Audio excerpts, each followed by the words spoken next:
Pessoal, separei para vocês aqui um conteúdo necessário, as 9 principais razões por que as pessoas evitam buscar o diagnóstico de TDAH. Então, vamos lá. Primeiro, medo da forma que o psiquiatra ou neurologista, que são os médicos indicados para o diagnóstico, né, se for adulto, e se for criança, né, nesse caso eu estou falando de diagnóstico adulto, mas se for criança, é um psiquiatra ou um neuropediatra, enfim, um pediatra também pode estar diagnosticando, e psicólogos também podem diagnosticar um adulto, né? Mas eu indico sempre que seja um psiquiatra ou um neurologista, porque ele que vai poder receitar a medicação, então é importante buscar sempre um médico. Então muitas pessoas têm um medo do como psiquiatra ou neurologista vão estar avaliando, vão estar julgando você. Pessoal, não tenham medo, vocês estão pagando o profissional.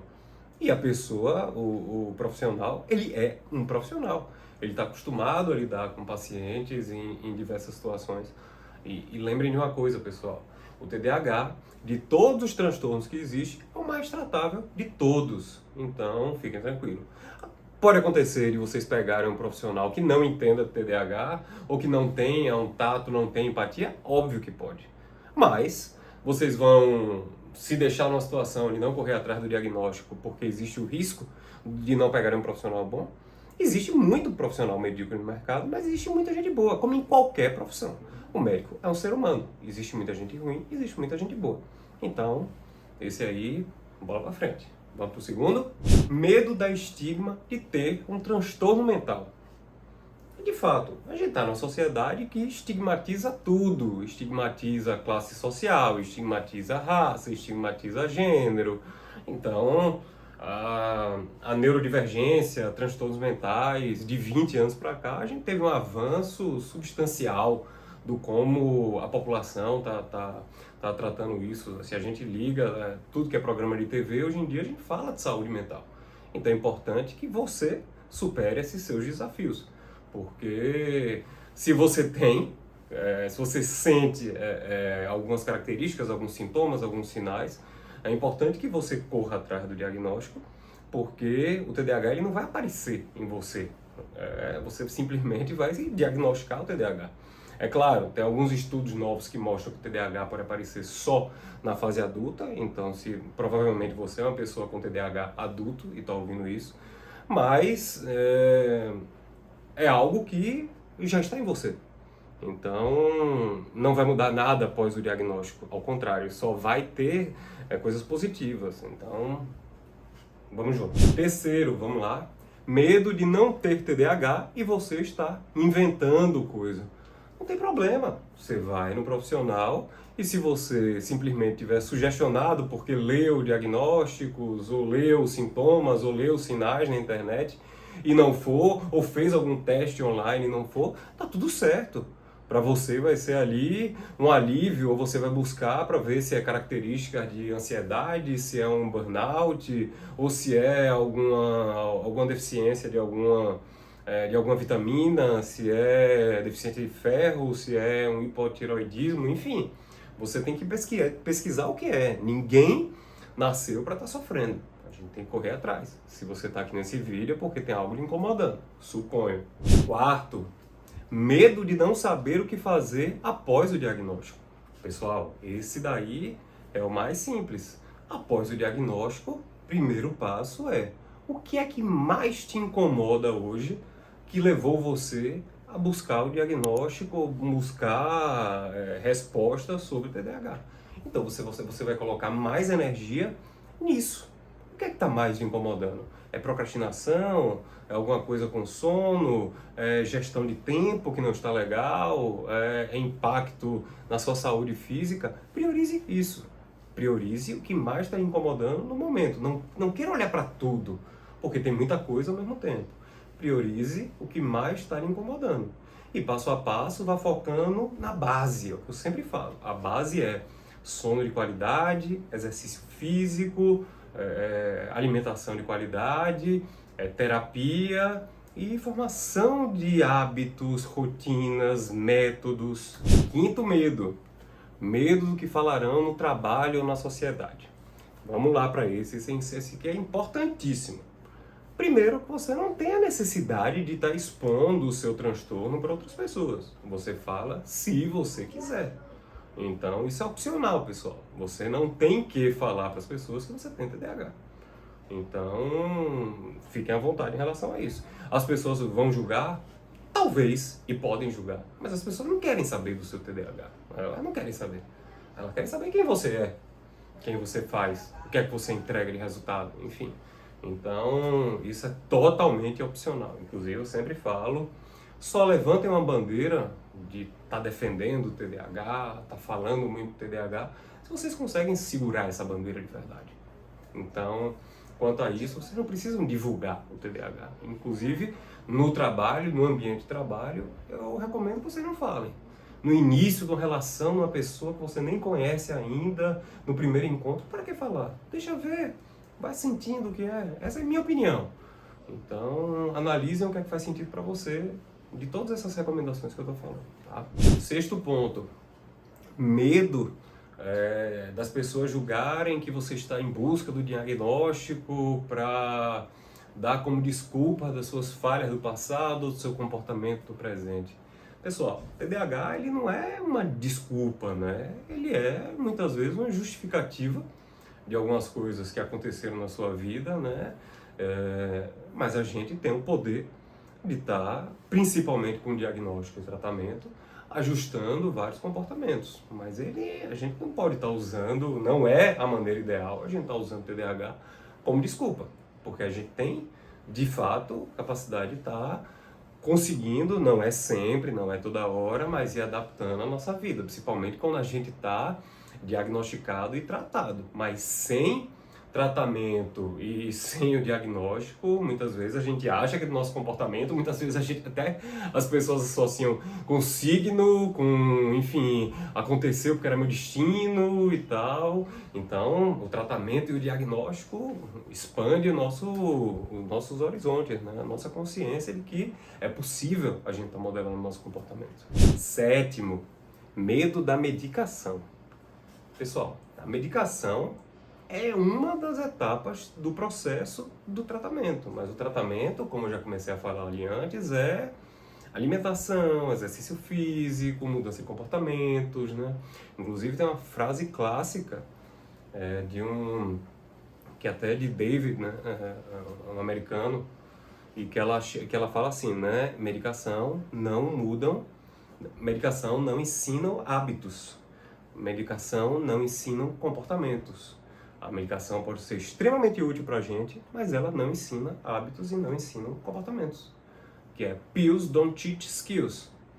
Então, a medicação também ela não é necessária para a vida toda, para todo mundo. Então, caso você tome a medicação e você não se adapte à medicação, isso é, caso o seu médico lhe receite a medicação, você não se adapte à medicação e você queira parar a medicação, tá tudo certo. Mas a medicação pode ser, sim, um grande auxiliar na sua vida. Então não tenha esses preconceitos. Primeiro, se dê a experimentação, veja se você vai realmente se adaptar ou não, e depois você tenha o julgamento do que é uma vida com a medicação lhe ajudando e a outra é sem a medicação. E depois você tem o poder de escolha, sabendo de fato quais são os benefícios e os efeitos colaterais, se der efeito colateral em você, né? Porque tudo de efeito colateral em relação à dosagem, de fato, o que é a medicação que você está utilizando, porque existem várias medicações possíveis. Oitavo, e super importante, medo do custo do tratamento. Pessoal, esse é um medo que é um medo real, muito real. Não estou deslegitimando os outros medos, não, que todos os medos têm a sua base real, tá? Mas é um tratamento caro. O tratamento é caro, de verdade, porque a gente precisa, o ideal seria ter apoio terapêutico, ter um acompanhamento psiquiátrico, né? E na realidade do Brasil hoje a gente ainda não tem esse apoio gratuito. Então, existem algumas ONGs, existem alguns trabalhos que são voluntários, existem universidades públicas que atendem de uma forma gratuita.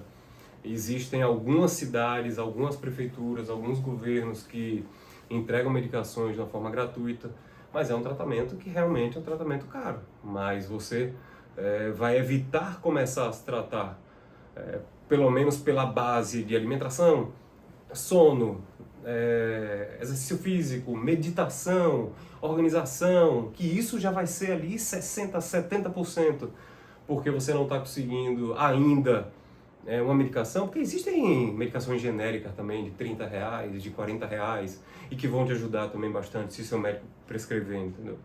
Então, pessoal, vamos lá, sua vida pode mudar de verdade, muito. O tratamento, o diagnóstico salva vidas de verdade mesmo, muda a vida das pessoas. E o nono, que na verdade não é o nono, né? É o nono, décimo primeiro e tal, são vergonhas diversas que as pessoas têm, né? De tantas coisas que aí mistura com outras dessas características que eu já tinha comentado aqui, né? Que é do estigma, do achar que está inventando coisa, de todas as frustrações que já tiveram na vida e ter com medo de ter outra frustração, tá com medo de se superar, de vencer, porque agora é uma hora de, depois do diagnóstico, de você aproveitar quais são as características que você tem de boa, de você ver quais são as características que lhe atrapalharam e de você criar uma nova vida para você. E isso é incrível, porque após o diagnóstico é um alívio que dá, é um alívio, porque tem muita coisa que vem ali como uma justificativa do porquê aquilo estava acontecendo. Então, tem um peso que a gente tira das costas e a gente começa a se entender, tudo começa a fazer sentido. Então, é um momento muito mágico, tem um divisor de águas e que às vezes pode trazer uma frustração, pode vir uma ruminação do porquê isso aconteceu, do porquê eu fui diagnosticado de uma forma tardia. Mas não pensem nisso, pessoal. A gente está no início da neurodivergência, nos anos 80, nos anos 90, nos anos 2000. Praticamente não existia diagnóstico, não existia, era mínimo, ínfimo. Agora, só para vocês terem uma noção, a idade de diagnóstico médio hoje no mundo todo é em torno de 36 a 38 anos. Então, eu vejo diversas pessoas dentro da minha comunidade hoje, né, TDAH Hábitos no Instagram, sendo diagnosticado ali com 40, 50, 60 anos e conseguindo mudar a vida e ganhar, assim, uma leveza, trazer toda aquela esperança, aquela alegria que normalmente as pessoas com TDAH têm. E só precisavam disso para viver de verdade, começar a ter aquela sua vida que você sempre quis, entendeu? Não vou dizer que é fácil, não é fácil. Porque para a gente mudar qualquer coisa que a gente precisa na vida, a gente precisa de empenho, a gente precisa de empenho real. Mas quando a gente sabe que é alguma coisa que estava travancando a gente, né, puxando a gente para trás, e que era exatamente a falta de um diagnóstico, a falta de um tratamento coerente, tudo vai ficando mais fácil. Então é para isso que eu convido vocês, pessoal. Vão atrás, de verdade mesmo. Esse meu vídeo assim, é o primeiro vídeo no YouTube e eu fiz questão de fazer sobre esse assunto, porque é extremamente necessário, pessoal. E foi para isso que eu comecei no Instagram, para isso que eu comecei, pessoal. Faz muito sentido para mim essa busca do diagnóstico das pessoas. Meu pai tinha TDAH e ele morreu sem saber que tinha TDAH. Meu diagnóstico veio tardio também. Para mim, a minha missão de verdade é que as pessoas sejam diagnosticadas e sejam tratadas de uma forma com muita coerência, com muito carinho, com muito respeito, porque a vida das pessoas mudam. Muita gente envolvida com drogas, com relações abusivas e perdendo emprego, exatamente por causa do TDAH. E não precisa disso, não precisa. A gente consegue ter vidas maravilhosas, mesmo com o TDAH, grandes atingimentos da vida, mesmo com o TDAH. E o grande atingimento que eu falo não precisa ser grandes conquistas, às vezes a gente tem uma vida. É ter uma vida, porque muita gente está enterrada em situações e achando que não consegue sair, mas simplesmente começar a se tratar, a vida dá uma guinada em que em 6 meses, 1 ano, a pessoa muda completamente de perspectiva. Então convido vocês demais, pessoal. E quem precisar de um apoio extra, em algum lugar aqui na descrição, a gente está colocando um link para um grupo participativo, enfim, eu não sei exatamente o que a gente está criando ainda, porque é tudo muito novo no YouTube. Mas para vocês receberem mais informações sobre isso, sobre como conseguir suporte, a gente vai estar enviando materiais também para estar estimulando vocês a buscar ajuda. Mas vamos lá, pessoal, vamos lá, porque muda a sua vida e muda a vida das pessoas que estão ao seu redor também. E com isso a sociedade fica muito mais linda, tá? Um beijo e um abraço bem grande para todo mundo.